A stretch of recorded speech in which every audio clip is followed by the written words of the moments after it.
Listening is consistently ranked as one of the most important skills to have, especially in the business world. In committed relationships, listening is also important and related to relational satisfaction.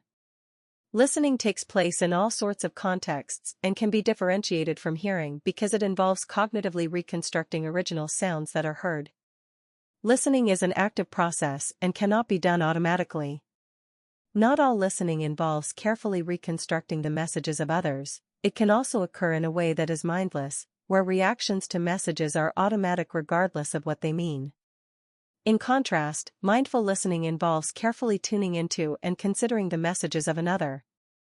Not everyone listens in the same way, with the same goals.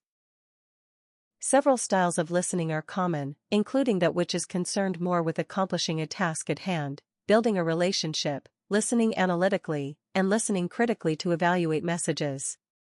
Barriers to listening include the sheer amount of information encountered, being wrapped up in our own personal thoughts, having an active mind, and the noise that's present in the physical environment.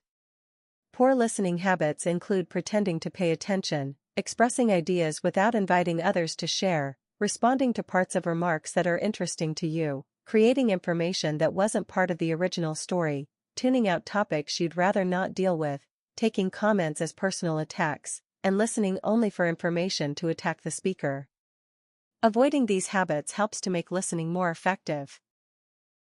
The process of listening consists of several elements, beginning with hearing, which is the beginning of the process, when the sound is first attended to. The second element is attending, which involves selecting and gathering verbal and nonverbal cues. The third element of listening is understanding, which involves attaching meaning to a message. The extent to which what one actually understands versus what the sender was attempting to communicate aligns is called listening fidelity. The fourth element of listening is remembering, or recalling information once it's been understood. The extent to which someone remembers something depends on how many times the information is had, how much information an individual is already storing in their brain, and whether one can repeat or rehearse the information themselves. The final element of listening is responding, or giving feedback that can be observed by the other communicator. Such response can be in the form of making eye contact, appropriate facial expressions, asking or answering questions, and sharing ideas. When one practices silent listening, they are non-verbally responding while remaining verbally silent, which can be appropriate in certain contexts. Questioning is the most popular piece of language.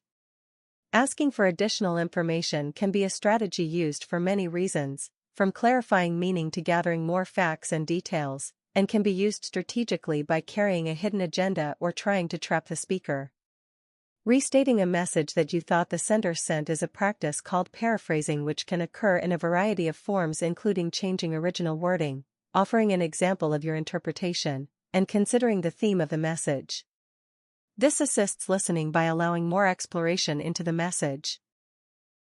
Paraphrasing facts, data, and details can be useful during personal and professional conversations and can be characterized by a questioning tone, by the way it turns personal topics into more factual topics, and its usefulness for instructions or decision-making. Paraphrasing personal information requires a more sensitive approach, where the listener must consider thoughts and feelings of others.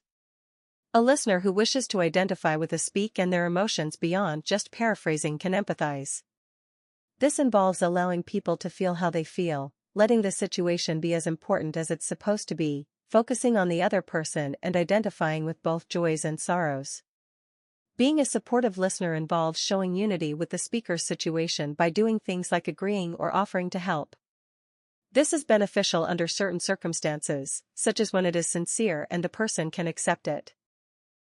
Analyzing a message involves offering an objective interpretation of what you think the speaker was trying to get across with their message.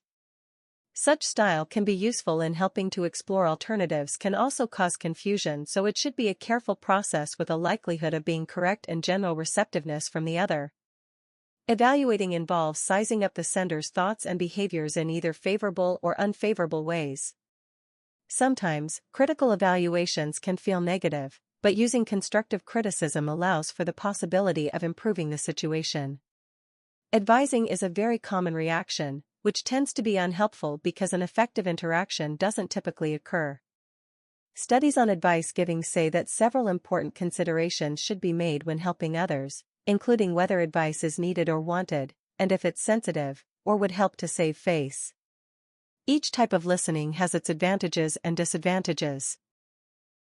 So it's useful to determine which skill would be most useful for the given context. Before acting, consider the situation, the other person or persons involved, and whether or not you can successfully navigate the situation.